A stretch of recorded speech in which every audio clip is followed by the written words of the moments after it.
ایک بزرگ کا واقعہ ہے کہ وہ کاروبار کے لیے، روزگار کے لیے ایک بار کسی جنگل سے گزر رہے تھے اور کام کے لیے گھر سے نکلے تھے۔ عبادت گزار بھی تھے مگر ظاہر روزی بھی کمانی تھی۔ مگر اچانک انہوں نے ایک منظر دیکھا کہ ایک لومڑی ہے، بڑی فربا ہے، تر و تازہ ہے، اور اس کے ہاتھ پیر بھی نہیں ہیں اور وہ اندھی بھی ہے۔ اب حیران ہو گئے کہ اس کے پاس تو نہ ہاتھ پیر ہیں، نہ آنکھیں ہیں، نہ دیکھ سکتی ہے، نہ چل پھر سکتی ہے، تو یہ کھاتی کیسے، اس کے کھانے کا انتظام کیسے ہوتا ہوگا؟ اسی شش و پنج میں تھے، آپ بیٹھ گئے۔ اچانک آپ نے دیکھا کہ زمین شک ہوئی اور دو پیالے نکلے، ایک شہد کا اور ایک دودھ کا۔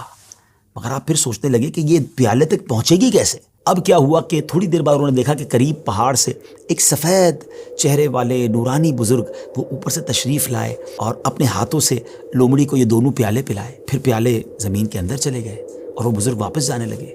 تو یہ جو عبادت گزار شخص تھے، بزرگ تھے، یہ دوڑے اور جا کر ان کا دامن تھام لیا کہ حضور آپ تعارف تو کرمائیں، آپ کون ہیں اور آپ کیوں یہ آئے تھے اس لومڑی کو یہ کھانا کھلانے؟ تو انہوں نے کہا کہ میں اللہ کے فرشتوں میں سے ایک فرشتہ ہوں اور میری ایک ڈیوٹی ہے کہ میں صبح و شام یہاں پر آؤں اور اس لومڑی کو اپنے ہاتھوں سے جو غذا ہے وہ کھلاؤں۔ ان بزرگ کی تو جس کو کہنا کہ طبیعت ہی چینج ہو گئی کہ جو رب اس لومڑی کو اس حالت میں بھی روزانہ رزق دے سکتا ہے تو وہ تو مجھے بھی رزق دے گا، مجھے کیا ضرورت ہے کام کاج کے لیے تکلیف اٹھانے کی؟ آپ جنگل میں چلے گئے اور اللہ کی عبادت میں مصروف ہو گئے، کئی دن عبادت کی، 7 دن ہو گئے مگر کچھ کھانے کو نہ ملا، بھوک سے برا حال ہو گیا۔ اللہ کی بارگاہ میں فریاد کی، میرے مالک مجھے بھی تو کوئی لقمہ غذا عطا فرما، اب بھوک برداشت کرنے کی طاقت نہیں ہے، یا میری روح قبض کر لے۔ اللہ کی طرف سے یہ ارشاد ہوا، یہ پیغام ملا کہ اے میرے بندے اپنے ہاتھ سے کماؤ، کسب حلال کرنا ہے، کوشش کرنی ہے، خود بھی کماؤ اور محتاجوں کو بھی کھلاؤ۔ جب اللہ کریم کی طرف سے یہ حکم ملا تو پھر ان بزرگ نے کیا کیا؟ پہاڑ سے اتر گئے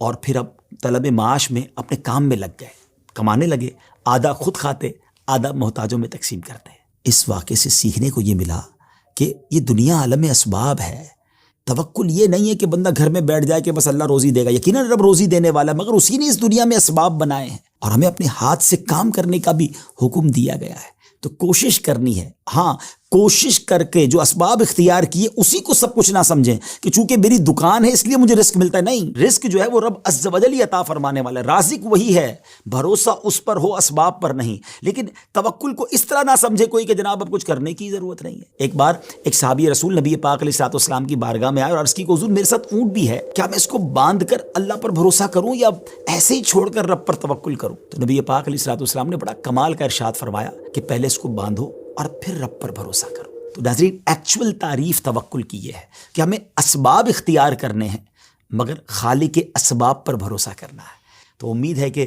بہت ساری باتیں سمجھ آ گئی ہوگی۔ وہ رب سب کو رزق دیتا ہے، وہ ہمیں بھی دے گا۔ اللہ کی قدرت پر یقین رکھیں، اس پر بھروسہ رکھیں اور اس کی بارگاہ میں دعا کرتے رہیں، حرام کے قریب نہ جائیے۔